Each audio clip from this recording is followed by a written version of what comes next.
Good morning to all my students. आज मैं आपको क्लास 6 हिंदी फर्स्ट चैप्टर 6 मानवीय अस्तित्व और प्रकृति के बारे में बताएंगे। इस चैप्टर की रीडिंग आप स्वयं करेंगे। अब इस चैप्टर को मैं आपको अपने शब्दों में समझाती हूँ। मनुष्य एक सामाजिक प्राणी है। वह जैसे ही धरातल पर जन्म लेता है अपने आप को एक विशेष प्रकार के आवरण से घिरा हुआ महसूस करता है। मनुष्य प्रकृति की संतान है। प्रकृति की गोद में वह बालक है। वैज्ञानिक प्रगति की अंधी दौड़, शहरीकरण, स्वार्थपरता बढ़ने के कारण वह प्रकृति के साथ अपने संबंधों को भूलने लगा है। मनुष्य एक सामाजिक प्राणी है। उसके चारों ओर एक विशेष प्रकार का आवरण है जो प्रकृति के संपर्क से बनता है।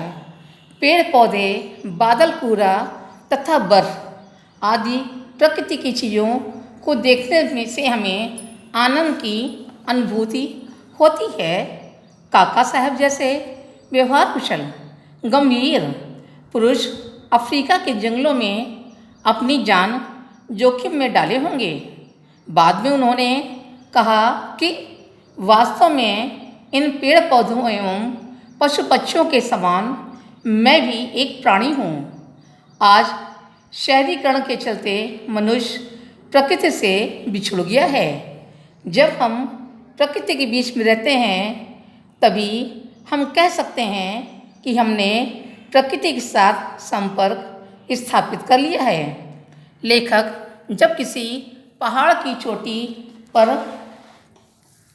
से प्राकृतिक वातावरण को देखता है तब उसके मन में विचार उठता है कि मैं भी इस विशाल संसार का निवासी हूँ। ये पेड़ पौधे हमसे अपने सुख दुख की बातें करते हैं। एक क्षण के लिए पशु पक्षी मुझे दुश्मन के रूप में देखते हैं, लेकिन लेखक की आंखों में उनके लिए आदमियत नहीं बल्कि अपनापन दिखाई पड़ता है। कुछ लोग पशु पक्षियों के प्रति अपनी भावना व्यक्त करते हुए कहते हैं कि क्या करें, पशु तो पशु ही है।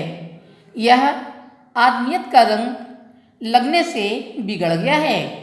लेखक जब सिंहगढ़ में रहता था उस समय जंगल के पशुओं के साथ उसका संबंध अच्छा था। हिमालय के पर्वतीय क्षेत्र में रहने वाले नाटिक कद के मनुष्यों और जानवरों को देखकर लेखक को काफ़ी दुख होता है।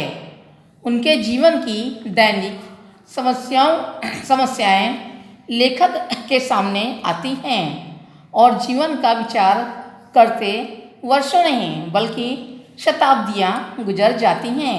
एक बार लेखक देहरादून के पास गुच्छू पानी और सहस्त्रधारा देखने गया था। वहाँ के अनेक चिंदी वाले पत्थरों को हाथ में लेते ही भूगर्भ विद्या की सहायता से उसकी जन्म कथा के साथ ही लेखक भी आनंद से भर जाता है। 5-7 फुट की ऊंचाई पर मसूरी जाने पर लगता है कि वहाँ के जंगलों पर राज करने वाले बादल मेरे ही समान हैं।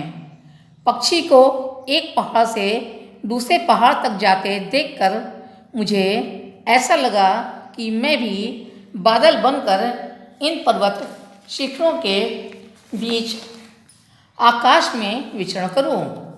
इन पर्वत शिखरों एवं बादलों में मनुष्य को सूचना देने की शक्ति है। दिशाओं में दौड़ते हुए अपना आकार और स्वरूप बदलते रहते हैं।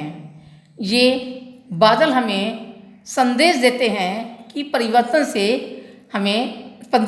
से न घबराना हमारा व्रत है। परिवर्तन का आनंद लेना तथा बाद में उससे दूर होना ही मनुष्य के जीवन की साधना है। अब हम इस चैप्टर के कठिन शब्दों को अंडरलाइन करते हैं। सामाजिक सानिध्य, प्राकृतिक, प्रबुद्ध, व्यवहार, अफ्रीका, व्यवस्थित, स्नेहियों, परिस्थिति, कृत्रिम, असंख्य, कृतार्थकता, विश्वासपूर्वक, हैवानियत, तिरस्कार, इस्तेमाल, सिंहगढ़, धन्यता, समस्याएं, शताब्दियों, गुच्छू पानी, भूगर्भ विद्या, आनंदित, व्योम, हिम शिखरों, परिवर्तन। इस चैप्टर का शब्दार्थ आप लोग अपनी नोटबुक में लिखेंगे। आइए अब हम अभ्यास कार्य करते हैं। सही वाक्यों पर सही तथा गलत वाक्यों पर गलत का चिन्ह लगाइए। का हमारा मानना है कि कृत्रिम बगीचा लगाने से प्रकृति के साथ मेल हो जाता है, गलत। खा मनुष्य हैवानियत शब्द गर्व के साथ प्रयोग करता है, गलत। ग प्रकृति के बीच बालक जैसा बनकर ही उससे संपर्क साधा जाता है, ये सही है। घा लेखक पक्षी होकर पर्वत शिखरों के बीच व्योम विहार करना चाहता है, ये सही है। मानव जीवन में प्रकृति की कोई महत्ता नहीं है, ये रॉन्ग है, क्योंकि मानव जीवन में प्रकृति का पूरा महत्व है। इस पाठांश को पढ़कर प्रश्नों के उत्तर लिखिए। यह एक्सरसाइज आपको होमवर्क में दिया जा रहा है, इसे आप अपनी नोटबुक में लिखेंगे। इस चैप्टर के प्रस्तुता की फ़ोटो आपको दे दी जाएगी। आज की कक्षा में बस इतना ही। धन्यवाद।